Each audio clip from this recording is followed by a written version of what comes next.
లేకుండా కేవలం ధర్మాన్ని పట్టుకొని డ్యూటీని కర్మని ఏమాత్రం ఆశించకుండా చేస్తున్న అలాంటి వ్యక్తి మనం ఈ సమయంలో ఇలాంటి ఈ తరానికి వారు దిశానిర్దేశం చేసే విధంగా ప్రధానమంత్రి స్థాయిలో ఉండటం మనందరం చేసుకున్న అదృష్టం. One who performs duty with truth, righteousness and discipline without attachment to results and dedicates action to the protection of the motherland attains eternal glory. The statement perfectly describes Honorable Prime Minister Shri Narendra Modi ji. Our Honorable Prime Minister Shri Narendra Modi ji is not just leading a government, ఆయన ప్రభుత్వాన్ని ఒకటే నడపట్లేదు, రెండు తరాల్ని నడుపుతూ ఒక alpha రాబోయే ఇప్పుడు పుట్టిన బిడ్డలకి దిశానిర్దేశం చేస్తున్నారు. అలాంటి మన ఆత్మనిర్భర్ భారత్ ఎవరి మీద ఆధారపడకుండా దేశం తలెత్తి చూసేలాగా మేము సేవకులం కాదు, మేము భాగస్వామ్యం వహిస్తాం. మేము దేశానికి ప్రపంచానికి దిశానిర్దేశం చేస్తాం. భారత్ అగ్రగామి, అంతేగాని కూర్చోబెట్టి చేతులు మడుచుకొని మేము భయపడతా ఉండే దేశం కాదు. తలెత్తుకొని పొగరగా ఒక దేశపు జెండా ఎంత పొగరుగా ఉంటుందో అంత పొగరుతోటి భారతదేశాన్ని ప్రపంచ పటంలో నిలబెట్టిన మోదీ గారు మనకి ఈ రోజున ఈ కార్యక్రమానికి విచ్చేసి, ప్రత్యేకించి మొన్న గూగుల్లో వచ్చింది, అలాగే ఈ రోజున ముఖ్యంగా దాదాపు 13,000 కోట్ల పైచిలుకుతోటి ఈ రోజున మనకి పెట్టుబడులు వస్తూ ఉన్నాయి. దాంట్లో ప్రత్యేకించి ఉరవకంలో 4,000 కోట్ల రూపాయలు పెట్టుబడి మనకి. ప్రత్యేకించి ఈ రోజున మనకి జిఎస్టీ పన్నులు ఎప్పుడు పెరగడమే తప్ప ఇప్పుడు తగ్గవు. అలాంటి పన్నుల భారాన్ని మనకి మోదీ గారు వచ్చాక దాదాపు ప్రతి కుటుంబానికి సంవత్సరానికి, ఇందాక సోదరు లోకేష్ గారు చెప్పినట్టుగా, ఒక 20,000 రూపాయలు ఆదా చేసుకునే అవకాశం కలుగుతుంది. ఇది జిఎస్టీలో విద్య కానీ వైద్యం ఖర్చులకు భారం నుంచి సామాన్యులకు ఉపశమనం కలిగిస్తుంది. ఆరోగ్య బీమా, జీవిత బీమాపై జిఎస్టీ పూర్తిగా తొలగించడంతో పాటు వార్షిక ప్రీమియం 3,000 నుంచి 4,000కు తగ్గి అందరికీ ఇది అందుబాటులో ఉంటుంది. అలాగే విద్యార్థులకు కావచ్చు, ఇలాంటి ప్రతి ఒక్కరికి కూడా అన్ని రంగాల వాళ్ళకి ప్రత్యేకించి మనకి జిఎస్టీ వల్ల లాభాలని అందరికి అందించేలా ముందుకు తీసుకెళ్ళి ప్రతి ఒక్కరికి, గౌరవ ప్రధానమంత్రి గారికి, దీనికి సహకరించిన గౌరవ ముఖ్యమంత్రి శ్రీ నారా చంద్రబాబు నాయుడు గారికి, ప్రతి ఒక్కరికి నా హృదయపూర్వక ధన్యవాదాలు తెలుపుకుంటూ, ప్రధానమంత్రి గారికి ఇంకొకసారి ప్రత్యేక ధన్యవాదాలు తెలుపుకుంటూ, మేమందరం ఈ కూటమి ఒక 15 ఏళ్ళకి తక్కువ కాకుండా బలంగా ఉండాలి. మనందరం ఎంత బలంగా ఉండాలి అంటే ఇంక ఇది తప్ప ఇంకెవరికి ఏది రాదు. ఇబ్బందులున్నా ఉన్నా తట్టుకొని నిలబడి, ఎందుకంటే ఈ రోజున ప్రధానమంత్రి గారు మనకు వచ్చి అండగా ఉన్నారంటే ఈ పెట్టుబడులను కానీ ఈ నమ్మకాన్ని కానీ ఎటు మాత్రం సడలించకుండా మేము ముందుకెళ్తామని మీ అందరికీ తెలియజేసుకుంటూ, అందరం సమిష్టిగా పనిచేస్తాం. ప్రధానమంత్రి గారి నాయకత్వంలో, గౌరవ ముఖ్యమంత్రి నారా చంద్రబాబు నాయుడు గారి స్ఫూర్తితోటి, ఆ నాయకత్వంతో ముందుకెళ్తాం. మేమందరం మీ ఆకాంక్షల్ని, వచ్చే తరం ఆకాంక్షల్ని ముందుకు తీసుకెళ్తామని తెలియజేసుకుంటూ సెలవు తీసుకున్నాను. జై భారత్, జై హింద్.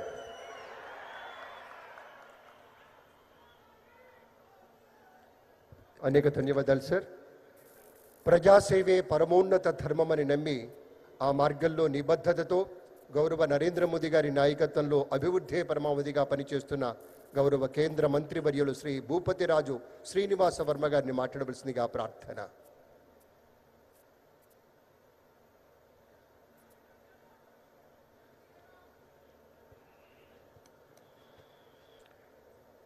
గౌరవ ప్రధానమంత్రి, భారతదేశాన్ని వికసిత భారత్ దిశగా నడిపిస్తున్నటువంటి మన ప్రీతమ నాయకుడు శ్రీ నరేంద్ర మోడీ గారికి, గౌరవ రాష్ట్ర గవర్నర్ శ్రీ నజీర్ గారికి, అప్పుల్లో కూరుకుపోయినటువంటి ఆంధ్రప్రదేశ్ రాష్ట్రాన్ని చక్కటి విజన్తో ముందుకు తీసుకెళ్తున్నటువంటి గౌరవ రాష్ట్ర ముఖ్యమంత్రి నారా చంద్రబాబు నాయుడు గారికి, రాష్ట్ర ఉప ముఖ్యమంత్రి జనసేనాధిపతి అయినటువంటి శ్రీ పవన్ కళ్యాణ్ గారికి, వేదికపై ఉన్నటువంటి గౌరవ కేంద్ర మంత్రులు, రాష్ట్ర మంత్రులు, ఇతర ప్రజాప్రతినిధులకు, వేదిక ముందున్నటువంటి అశేష ఆంధ్ర రాష్ట్ర ప్రజానీకానికి అందరికీ కూడా హృదయపూర్వక నమస్కృతులు తెలియజేస్తున్నాను.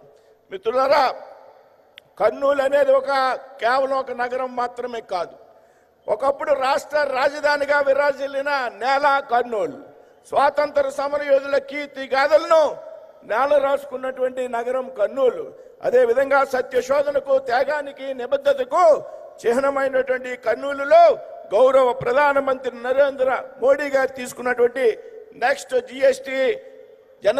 జనరేషన్ జిఎస్టీ సంస్కరణలు పురస్కరించుకుని నేడు సూపర్ జిఎస్టీ, సూపర్ సేవింగ్స్ మహాసభను నిర్వహించుకోవడం యావత్ కర్నూలు జిల్లా ప్రజల వాసులు కూడా సంతోషించదగ్గ విషయంగా నేనైతే భావిస్తున్నాను.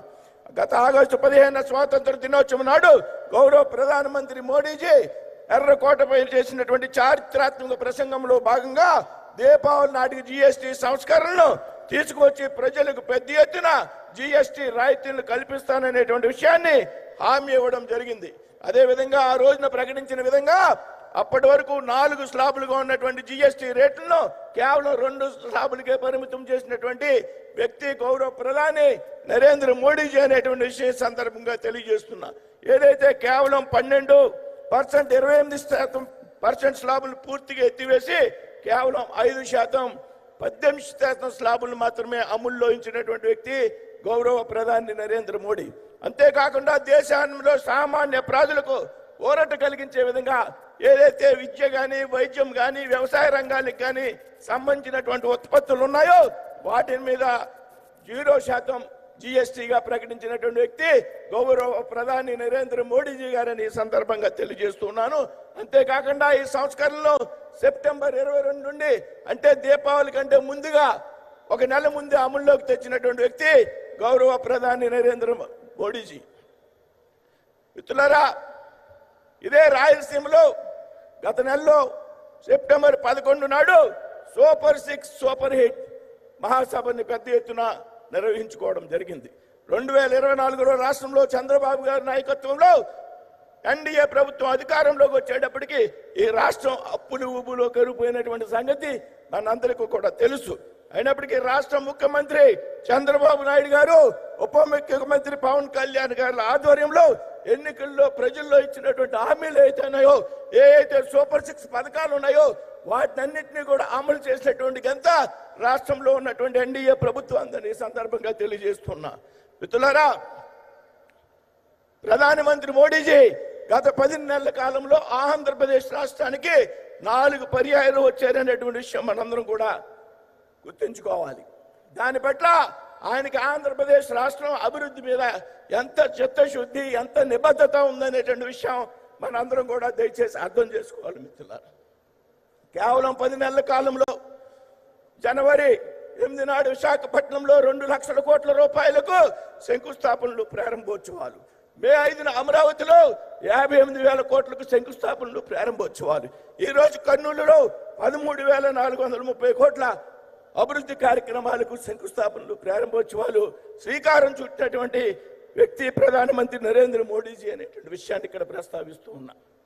అంతేకాదు ప్రపంచ యోగా దినోత్సవం నాడు ఆంధ్రప్రదేశ్ రాష్ట్రంలో ఉన్నటువంటి విశాఖపట్నానికి జూన్ 21 నాడు వచ్చి ఏదైతే Guinness book of records, world records లో విశాఖపట్నానికి స్థానం కల్పించినటువంటి వ్యక్తి గౌరవ ప్రధాని నరేంద్ర మోడీ గారి అనేటువంటి విషయాన్ని సందర్భంగా ప్రస్తావిస్తూ, ఇందాక పయ్యావుల కాశవ్ గారు, సోదరు లోకేష్ గారు ప్రస్తావించినటువంటి అనేక విషయాలు, అమరావతి రాజధానికి నిధులు కానీ, పోలవరం ప్రాజెక్టు నిధులు కానీ, స్టీల్ ప్లాంట్కి నిధులు కానీ, ఇలా చెప్పుకుంటూ పోతే లక్షల కోట్ల రూపాయల నిధులు ఆంధ్రప్రదేశ్ రాష్ట్రానికి కేటాయించినటువంటి వ్యక్తి గౌరవ ప్రధాని నరేంద్ర మోడీ గారు అనేటువంటి విషయాన్ని ఈ సందర్భంగా మనంతా కూడా గుర్తుంచుకోవాలనేటువంటి విషయాన్ని ఈ సందర్భంగా చెప్తూ ఉన్నా.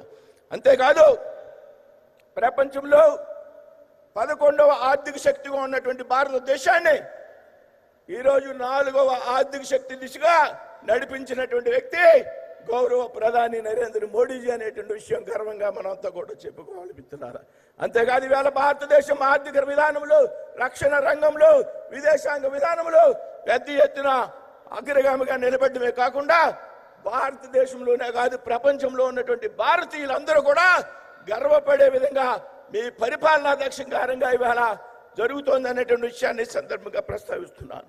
మిత్రులారా, అన్నిటికీ మించి ఆంధ్ర రాష్ట్రాన్ని సెమీ కండక్టర్ సభగా తీర్చిదిద్దేటువంటి కార్యక్రమం. అదేవిధంగా ఇందాక మిత్రులు మన వాళ్ళు చెప్పినట్టు గూగుల్ A1 డేటా సెంటర్ ఏదైతే ఉందో దాన్ని విశాఖపట్నంలో ఏర్పాటు చేసి విశాఖపట్నం హబ్గా అభివృద్ధి చేసేందుకు ప్రధాని నరేంద్ర మోడీ గారు చూపినటువంటి చొరవ, ఈ విషయంలో ముఖ్యమంత్రి శ్రీ నారా చంద్రబాబు నాయుడు గారు, పవన్ కళ్యాణ్ గారు, శ్రీ నారా లోకేష్ గారు ప్రత్యేక శ్రద్ధ తీసుకున్నటువంటి ప్రత్యేక శ్రద్ధను ఈ మహాసభ పూర్వకంగా అభినందిస్తూ ఉన్నా. రాబోయేటువంటి రోజుల్లో మోడీ నాయకత్వంలో భారతదేశం సూపర్ పవర్ దేశంగా మారడంతో పాటు చంద్రబాబు పవన్ కళ్యాణ్ గారి నాయకత్వంలో ఆంధ్రప్రదేశ్ సూపర్ ఆంధ్రప్రదేశ్గా మారుతుంది అనేటువంటి విషయంలో ఎటువంటి సందేహం లేదని ఈ సందర్భంగా స్పష్టం చేస్తూ ఉన్నాను. సార్, माननीय प्रधानमंत्री जी, आंध्र प्रदेश की विकास के लिए आपकी जो